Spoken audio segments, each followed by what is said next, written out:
السلام عليكم ورحمة الله وبركاته. أهلا بكم متابعين مسلسل القضاء. دلوقتي هنقدم أحداث حلقة جديدة. أحداث الحلقة النهاردة بتبتدي على إيران ومتين ومردان، وهما بيكونوا وصلوا للمكان اللي فيه شنار واللي هيهرب منه، وفي الوقت ده فعلا بيوصلوا وبيفتحوا العربية الكبيرة اللي المفروض موجود جواها، لكن بيتفاجئوا إن الأقفال موجودة ومكسورة ومرمية في الأرض. بيقولوا يا ترى شنار راح لفين، وفعلا بيفتحوا العربية ومش بيلاقوا شنار جواها، بيلاقوا مستلزماته وكمان شنط هدومه. ومتين بيقول إن الحاجة دي فعلا بتاعت ابني، بس يا ترى هو فين؟ وعلى طول متين بيشك في باباه ان هو اللي هرب شنار من جديد. ووقتها متين بيقول لمردان زي ما هربته لازم تجيبه حالا، ومردان بيمسك تليفونه وبيقول له دقيقة واحدة وكل شيء هيتحل. وبعد كده بيظهر أولجاز وهو بيكون لسه في حضن جيلين، بتفضل تقول له تعرف ان انا حضرت الحلوى لبابا بايدي علشان افرقها على الجيران، كمان حبيت اعيش الألم اللي كل الناس عاشته، وحبيت فعلا احزن على بابا. وكمان بتقول له ان ألشن بتقول انك رحت عند مكتب يقطة، وطبعا اكيد انت ما رحتش وانا واثقه في كده، وانت اصلا ليك شغل هناك علشان تروح. وبتقول له اصلا ألشن بتكره يقطة وبتكره ان اصلا حد يروح عنده. ووقتها أولجاز برضه بيفضل ساكت مش بيرد على اي سؤال هي بتساله له.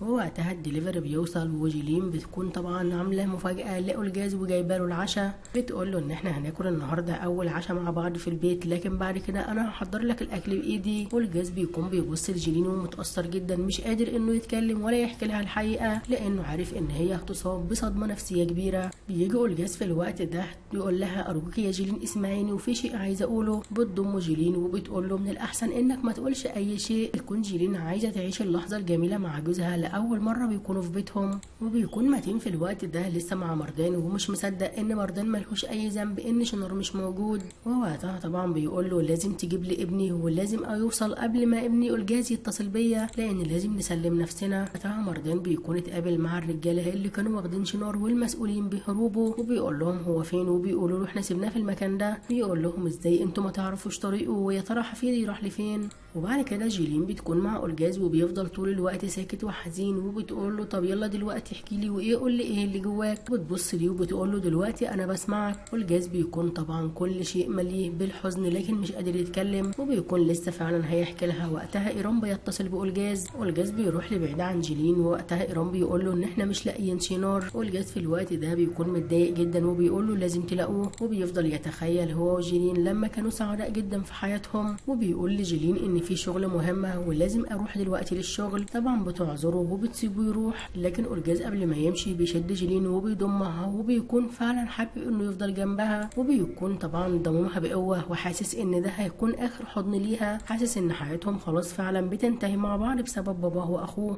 وبيكون أولجاز في الطريق وبيتصل بإيران وبيقول له ازاي حصل كده، وكان لازم الليله دي يسلموا نفسهم زي ما وعدت بارز. في الوقت ده إيران بيقول له يا ريت تبطل تلوم حالك لانك انت مالكش اي ذنب، وبيفهموه ان هو فعلا بيدوروا على شنار واكيد هيوصلوا له. وجيلين بتكون وحيده في البيت وبتكون في حيره ومش عارفه هو ليه أولجاز متغير معاها. وأولجاز في الوقت ده بيكون وصل للمكان اللي فيه متين وإيران، بيتعصب جدا عليهم وبيقول لهم وديتوا شنار فين. طبعا مش بيكون ابدا مصدقهم انهم ملهمش اي دعوه باللي حصل، وان هم ملهمش دعوه ان شنار مختفي. وبيقول لهم لازم الليله دي تلاقوه ولازم تسلموا نفسكم. وبيبقى بارز في الوقت ده وصل عندهم وبيقول له أولجاز ارجوك اهدى. وأولجاز بيقول له اعذرني لان انا اديتك وعد وما قدرتش اوفيه. وقتها بارز بيقول له صدقني انا معاك لحد ما تلاقي اخوك وهيسلموا برضو نفسهم، وان احنا مش هنروح نقبض عليهم زي ما وعدتك.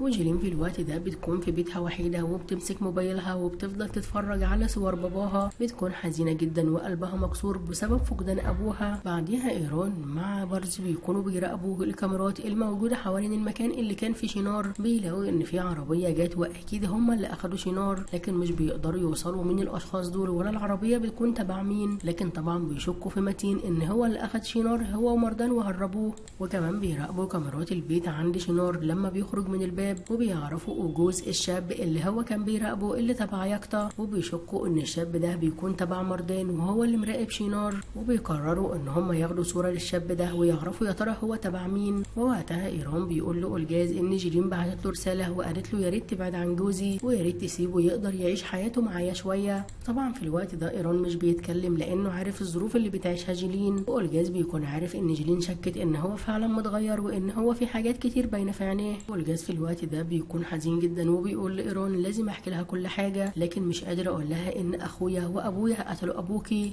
وكمان اتحدوا واخفوا الجريمه سوا.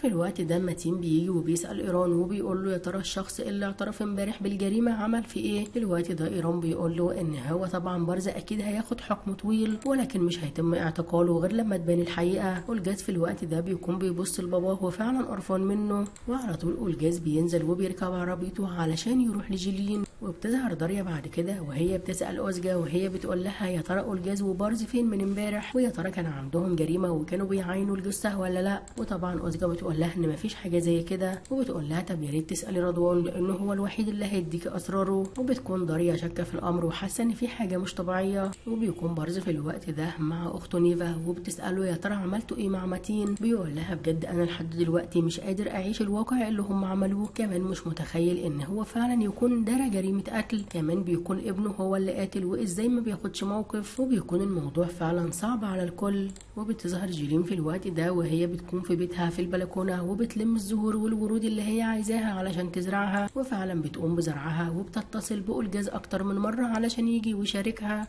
بيكون أولجاز في الوقت ده مع جده مردان وبيقول له يا ترى فين شنور. مردان بيقول له صدقني انا ماليش اي دعوة، ويقول له انا عارف انك ليك حق طبعا ما تصدقنيش. وقتها أولجاز بيقول له طب الشاب ده بيكون مين. مردان بيقول له ده مش من رجالتي لكن انا عارف هو من رجالة مين بالظبط. ومردان بيعرف ان ده من رجالة يقطع. جيلين في الوقت ده بتكون مستمرة في الاتصال على أولجاز، بيفتح عليها وبيقول لها يا ترى في ايه، وبتقول له كنت عايزك تيجي وتشاركني وتزرع معايا علشان يكون لينا ذكريات. بيقول لها من رأيي يا جيلين ان انت استعجلتي في استئجار البيت ده وان انا ما كنتش لسه اخدت قرار نهائي. طبعا بتلاقي الكلام متغير، بتقول له انت ليه بتعمل كده. بيقول لها ارجوك اقفلي لان في كلام مهم ولازم نتقابل في البيت ونتكلم فيه، ويا ريت تقفلي البيت اللي انت فيه وكمان تيجي لي حالا. جيلين طبعا بتستغرب وبتعرف ان أولجاز متغير 100%. وبعد كده بيظهر ياقطة مع يفوز وهم مع بارز وهو بيقول له ان موكلي قلت لك انه كان بريء، لكن يا ترى يا بارز عرفتوا مين هو القاتل ولا لا. وبيكون مصر ان يعرف مين هو القاتل، لكن بارز في الوقت ده مش بيقبل ابدا كلامهم. ووقتها بيقول له ياقطة ارجوك اخرج بره، واكيد احنا عارفين شغلنا وكمان هنكمله. وبعد كده بتكون داريا مع نيفا ووقتها بيفضلوا يتكلموا كتير، لكن داريا بتحس ان نيفا مخبيه شيء عليها. بتحاول تسالها وبتقول لها يا ترى ايه اللي موترك وكمان في عيونك حاجات غريبه. نيفا بتقول لها صدقيني مفيش اي حاجه. داريا بتقول لها طالما خرج يفوز وكمان ظهرت براءته يبقى عرفوا القاتل الحقيقي، ولو ارجوكي لو تعرفي كمان قولي لي. ونيفا بتقول لها صدقيني انا ماليش اي علم. نيفا وداريا في الوقت ده وهما واقفين بيلاقوا ان جيلين جوه المكان. بتكون داخله ومتضايقه جدا وعيونها مليانه بالدموع، وعلى طول بتروح لمكتب أولجاز مش بتلاقيه. بتقول يا ترى أولجاز راح لفين، وواحده من الموجودين بتقول لها ان هو مش موجود وما جاش من امبارح. بتقول لها يعني هو ما عندوش اي شغل او بحث جنائي. بتقول لها ما فيش اي حاجه من كده. بتستغرب جيلين وبتقول طب يا ترى أولجاز بيقول لي انه عنده شغل ويا ترى هو فين.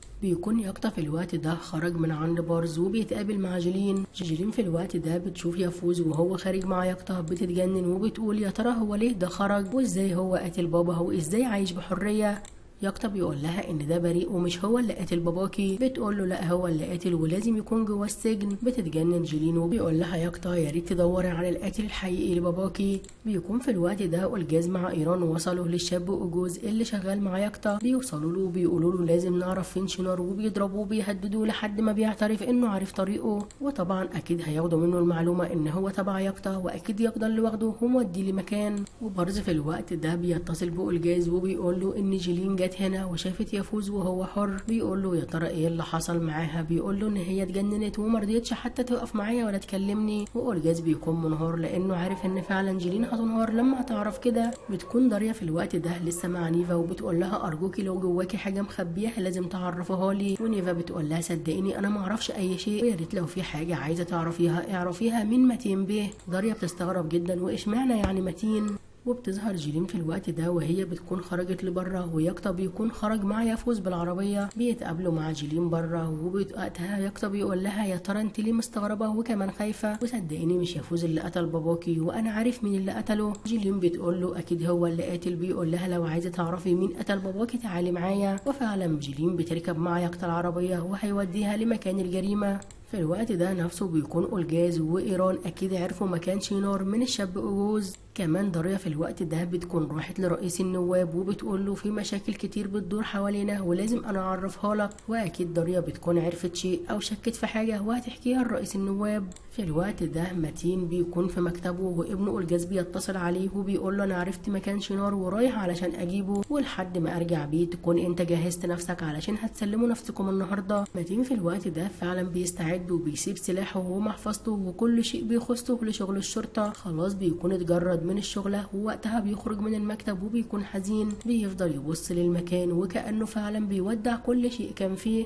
بيكون متين خلاص انهى حياته المهنيه. في الوقت ده يقطع بيكون مع جيلين وبيعرفها الحقيقه الصعبه، بيقول لها انا هعرفك دلوقتي ان انا اعز صديق ليكي وان انا المخلص الوحيد واللي هقول لك الحقيقه اللي الكل خباها عنك حتى زوجك ألجاز. بتقول له يا ترى ايه هي الحقيقه؟ بيقول لها دلوقتي هتشوفيها بعينيكي، كمان هتعرفي مين هو اللي قتل باباكي ومخبيين عنك طول الفتره دي. لحد ما بيوصل يقطع بجيلين عند مكان الجريمه اللي شنار قتل فيها ابوها، بينزلها وبيقول لها دلوقتي هقول لك مين اللي قتل ابوكي، وانت لما هتدخلي جوه المبنى ده هتشوفي القاتل بنفسك. بحب اقول لك قبل ما تدخلي ان اللي قاتل ظافر هو شنار.